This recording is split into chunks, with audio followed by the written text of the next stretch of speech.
On the 6th of October 1997, Apple announced its biggest losses in history. Michael Dell said to the world, Apple should pack up and go home. It should return all the leftover money to stakeholders and stop. Michael Dell was no ordinary leader. It was the same year when Steve Jobs was planning to come back to Apple. In the next Apple keynote, Jobs said, "We are coming after you, buddy." If Michael Dell was right, then there would not have been any iPhone. In fact, Steve Jobs was wrong multiple times. He was wrong about Lisa, he was wrong about hiring John Scully, and many others. But, like all other leaders, Steve Jobs was right about Apple and all the products that they have built. Same is the case with Michael Dell. He was successful with building Dell and all the products that they have built. All leaders are wrong.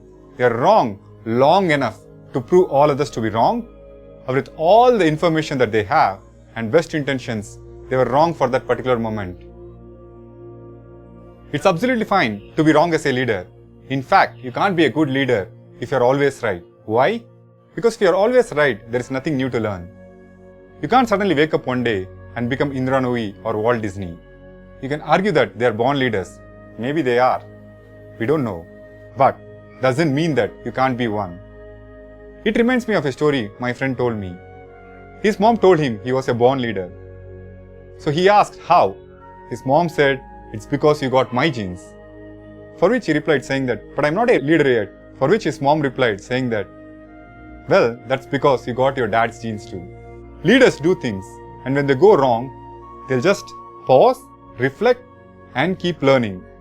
The most important part is reflection and keep learning.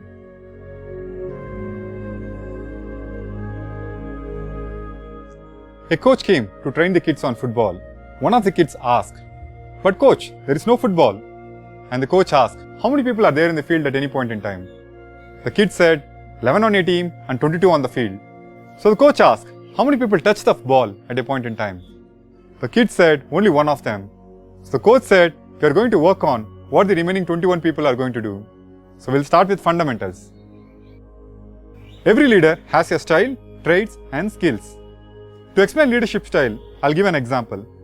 A marine general has a style and a software engineering manager has a completely different style.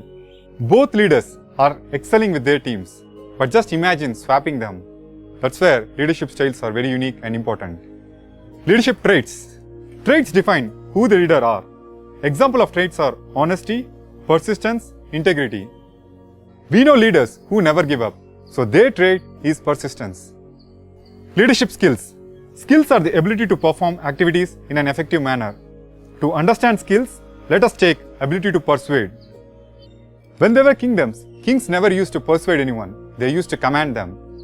The rise of democracy in Greece and Rome meant people has to build up their persuasion skills because they can't command people anymore. That was important for them to be successful in politics. Leadership is interesting because of the process of learning. You cannot start with everything at once. You break down into smaller components, master them independently, and put them all together. It takes time. Everything takes hours of practice. Now I'll share with you two interesting systems of learning. One is Suhari, which is used for learning a long-term skill, and other one is Tim Ferriss' DIS method, which is a way for learning a smart skill. Suhari. It is a Japanese Aikido concept which describes the stages of learning to mastery. In Shu stage, you do exactly as the teacher says. You repeat the forms and discipline yourself so that your body absorbs the forms. You never question why, or you judge or doubt the form. The goal is to build up the muscle memory. In Ha stage, you understand the deeper understanding of the art than pure repetitive practice. It is really difficult to break a tradition that you have learned for years. Re is when you become a practitioner. You deviate from the original and create your own forms. Let us take men's high jump in Olympics. You can see there are three major breakthroughs by the style of your jump. Everyone was using scissors until Wesleyan roll came and created a breakthrough. In 1968, Dick Fosbury tried pushing his head first and it changed high jump forever. Let us take Fosbury flop. In Shu stage, if your coach says jump, you say how high.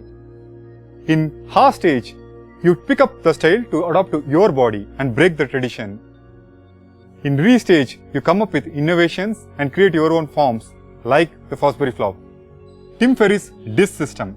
Tim Ferriss has an interesting 4-step learning process, which he refers by the acronym DISS. D-I-S-S-S. D. Deconstruction. What are the minimum learnable units you can start with?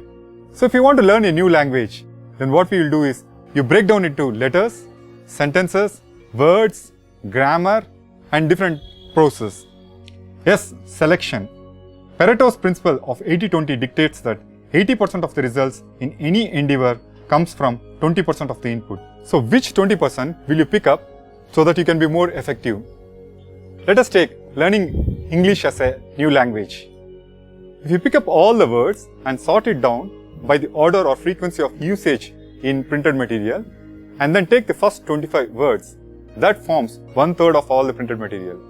The first 100 becomes half of the whole printed material, and first 300 words form at least 65% of the reading material. So applying the Pareto principle, it's better to start by learning the first 300 words first. Yes, sequencing. In what order will you learn? Ferriss says that a common reason you try a skill and then quit soon is because you pick up an advanced task. That overwhelms. If you take learning the English language again, it's better to start by learning the first 300 words of high usage than by learning grammar. Yes, stakes. Humans are horrible at self-discipline. So we use reward or punish as a tool. Ferriss defined a tool called STICK. In STICK, you have a commitment contract. You define charities and anti-charities. The interesting part is anti-charities. You define a commitment goal. Whenever you miss the goal, your money goes to anti-charities. These are the places you never want your money to go.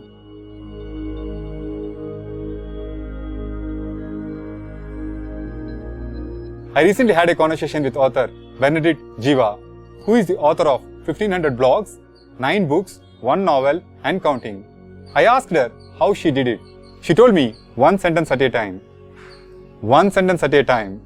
I like the part of doing happens by starting with the first sentence. You are who you are today by all the choices that you have made till date. It's completely okay to be wrong. Remember, no leaders are always right.